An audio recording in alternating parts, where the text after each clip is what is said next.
this afternoon I want to just quickly jump on, as I mentioned earlier, to talk about the concept of holism and in terms of wellness. Only because there's a lot of people saying to me, well, what do you mean by when you say the word holistic? Because people think of that as being, say, HOLISTIC, which is, the alternate approaches which we all know about, a whole range of those, in fact. But we use the word holistic with a W, so a whole, the word whole. And there's a reason for it. It's important to understand the concept differences, I think, when you come to start thinking about your own health and your own well-being. So bottom line, I suppose, when we talk about holistic, we're talking about the whole body, not just, like an illness here or a mental disorder there, but the whole body, the whole environment, the whole world this person's living in. Because that's what wellness is about. It's the entire package. It's not just one thing or another thing. And also, we feel that it's very important to understand that, from our perspective, we don't believe you should just have one approach. For example, if I went to a psychologist, which I happen to be, but so it doesn't matter. But I know that in my case, if you came to me with a problem, say, with a relationship or whatever might be, some issue going on in your life, I would address that from the point of view of psychology and how I could help you. But that's as far as I would go. Alternatively, if I had some sort of, I was sick for a while, I couldn't shake it, I would go to a doctor. But the doctor wouldn't ask, is that connected to anything else? Like, I'm having problems with other things. Or here's some medicine, here's some pills, you go and get fixed now. And so on. Even if it comes to a home, we get new homes and people coming all the time to the shop saying, I want this. What can you tell me to put in my home? What do you think I should put here for curtains or for furnishings? Or they go to an interior designer. What do you do for me so I don't have to do it myself, is what I'm saying. Because the whole concept of holism is the opposite to what most of us do in the West. In the West, we have been taught, from day one, so to speak, that we hand over our responsibility to somebody else. That's why we go to a doctor. That's why we go to various specialists, because we're giving them the responsibility of looking after our problems. And when you're looking at holism in this perspective, that's not really what you want. Right? You really want to look at saying, well, I want to be empowered enough that I can look after myself, or at least have the knowledge and the wisdom to know what's going on with myself, so that if it comes that I can't do what I need to do, I at least have enough knowledge and skills, etc., to know who to ask and what questions would I ask. I think it's pretty important. So again, you can see this holism is expanding. It's about bringing in approaches from the East and the West. It's old, traditional, it's modern, emerging. It's anything that has the power to enhance a person's life, but it's also very much about prevention, not cure. Because as you might be aware, in the West, if we have a problem, the Western approach, medicine-wise, for example, is to, you have a symptom, I've diagnosed it, we will fix that symptom. Off you go, and when you have another symptom, bring it back. Whereas from the Eastern side of things, it's saying, look after your body. If your body feels uncomfortable in some place or some way, that means that there probably is something you need to do about it. So you do something about it quickly and in the early stages, and you prevent anything further happening or getting worse or out of hand. And by that I'm saying from the East, we're talking about eating foods, the right foods, doing the right sort of movement, the right mindset, etc. So, it's being, again, responsible for who you are. Because, in fact, what we've discovered, Maria and I have discovered over time in research, is that all this can be tied into what we say are three treasures in your life. There are three treasures. One is your human condition, which is who you are as a person, your characteristics, behaviors, all this sort of business. The second one is your environment, which is your home and your workplace and the places you like to visit and socialize in. And the third is your actual health, right? Health of the body, health of the mind, health of the emotions, and so forth. Now, these are three treasures. Anything you can think of, I'm going to mention some in a moment, anything you think of really can come into one of those three treasures. But here's the thing. The Western way says, address that treasure if you like, fix that treasure.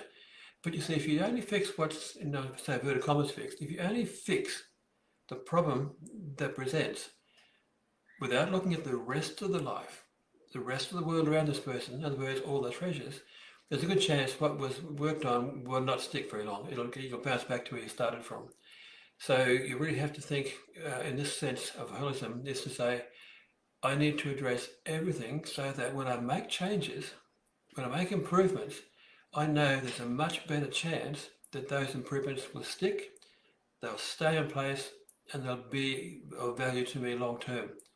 I don't have to go and keep on doing it again and again. Now, what are some indicators of this wellness, you might say? Good question. So, probably, I think 9 is a good round number to summarize your indicators of wellness. First of all, we call it unique map of the world. How do you see your world? What does it look like to you? Because we all see the same thing differently. So what are you seeing?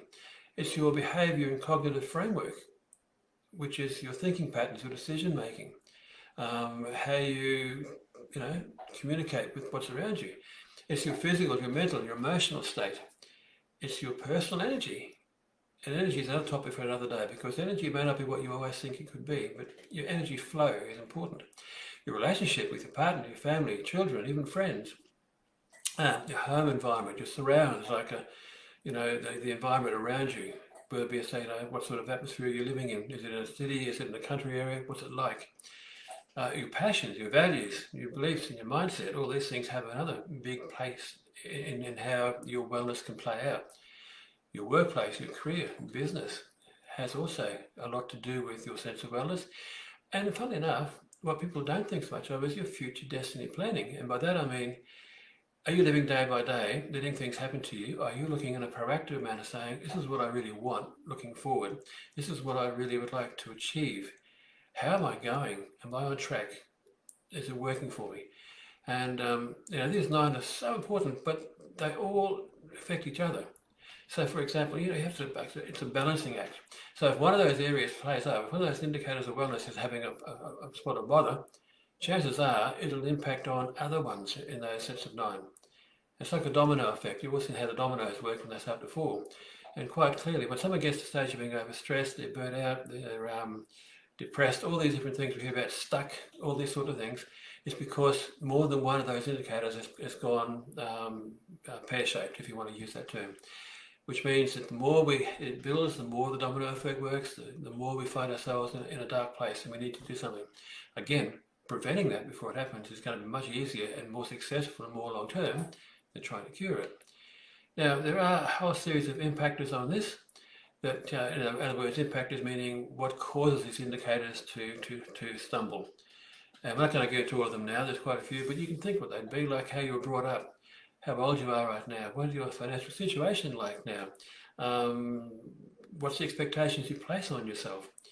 Are you living in a place where there's lots of pollutants and EMF distractions, etc.? What's your social status? What's your level of success? All these things play on how you achieve success with your indicators. And quite realistically, we can't ignore the fact that these 9 do exist. We can't ignore the fact that things impact on them and cause us to have issues. It's what being well is all about.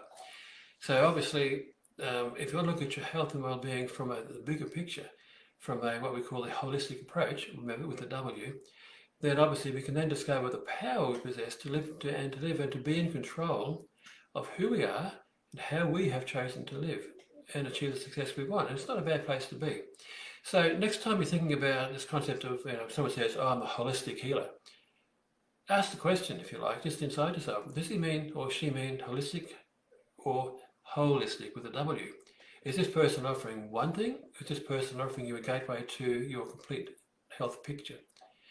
So that's all I wanted to say, I suppose, for the moment. That's all I need to say. I want you to think about this if you wish, and talk to your family and friends and start to get an awareness of what you think wellness, holistic wellness might mean for you and your family, your partner. Because, at the end of the day, it's your life, your choice. So have a thought about that. I'd love to hear some feedback if you want to send a message here, etc. Always happy to chat with people about things that I think are so important. In the meantime, that's all we've got for now. I'll let you go back to what you're doing, and thanks for watching. See you next time.